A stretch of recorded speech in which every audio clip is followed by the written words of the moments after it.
ఒక 3-4 నెలల ముందరే రేవంత్ రెడ్డి ప్రభుత్వం ఎన్నికల కమిషన్ రెండు కలిసి కుట్ర పన్నిన అనేది చాలా క్లియర్గా అర్థమవుతున్నది.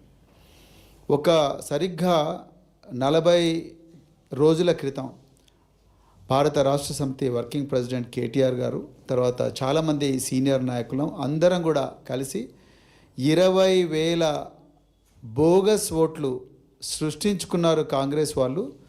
ఈ బోగస్ ఓట్లతోని ఈ ఎన్నికల్లో గెలవాలని చూస్తున్నారని చెప్పేసి ఏ ఎన్నికల కమిషన్ అయితే ఎలక్షన్లు నిర్వహించాలో నిష్పక్షపాతంగా ఆ ఎన్నికల కమిషన్కు కంప్లైంట్ చేస్తే ఇంతవరకు చీఫ్ ఎలక్టోరల్ ఆఫీసర్ ఒక్క బోగస్ ఓటర్ను కూడా పట్టుకోలేకపోయాడు. అది ఈ కుట్రకు మొట్టమొదటి సంకేతం. రెండవది, సి విజిల్ అని ఒక యాప్ ఉంటుంది. ఈ సి విజిల్ అనే యాప్ ఏ పౌరుడికైనా ఎక్కడైనా కూడా మోడల్ కోడ్ ఆఫ్ కండక్ట్ ఉల్లంఘన జరుగుతుంటే ఆ ఉల్లంఘనను వెంటనే ఫోటో తీసి లేకపోతే వీడియో తీసి ఆ జీపీఎస్ లొకేషన్తో అప్లోడ్ చేయాలి. ఈరోజు అందరూ ప్రజలు గుర్తించాల్సిన అవసరం ఏంటంటే ఈ సి విజిల్ అనే యాప్ ఈరోజు కూడా పనిచేస్తలేదు.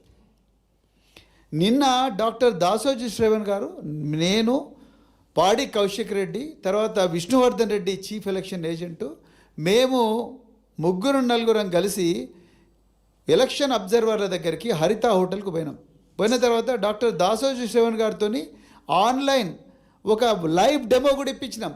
సి విజిల్ యాప్ అనేది పనిచేయడం లేదు, ఈరోజు కూడా పనిచేయడం లేదు. ఎలక్షన్ అబ్జర్వర్ అన్నాడు, ఈ సి విజిల్ యాప్ మా చేతిలో ఉండదు, ఎలక్షన్ కమిషన్ ఆఫ్ ఇండియా చేతిలో ఉంటుంది, మేమేం చేయలేము, మీరు ఏమన్నా ఉంటే వాట్సాప్లో పెట్టండి అన్నాడు.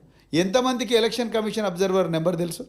ఎంతమందికి పోలీస్ అబ్జర్వర్ నెంబర్ తెలుసు? ఇంకా మూడవది, ఒక 3 సార్లు 20 రిప్రజెంటేషన్లో 3 రిప్రజెంటేషన్లు ఎక్కడెక్కడ బోగస్ ఓటింగ్ జరుగుతుంది అనేది, పర్టికులర్గా ఏ విధంగా బోగస్ ఓటింగ్ జరుగుతుంది అనేది గతంలో ఉండే ఎక్స్పీరియన్సెస్, ఎంఐఎం పార్టీ కానీ కాంగ్రెస్ పార్టీ కానీ ఏ విధంగా బోగస్ ఓట్లు చేసిండ్రు అనేది ఉదాహరణలతోని వాళ్ళకు చెప్పినాం. Process 1, process 2, step 1, step 2, step 3 అని చెప్తే అక్కడ అడిషనల్ బందోబస్తు పెట్టండి అని చెప్పేసి దాదాపు వారం రోజుల ముందర నుంచే చెప్తున్నాం.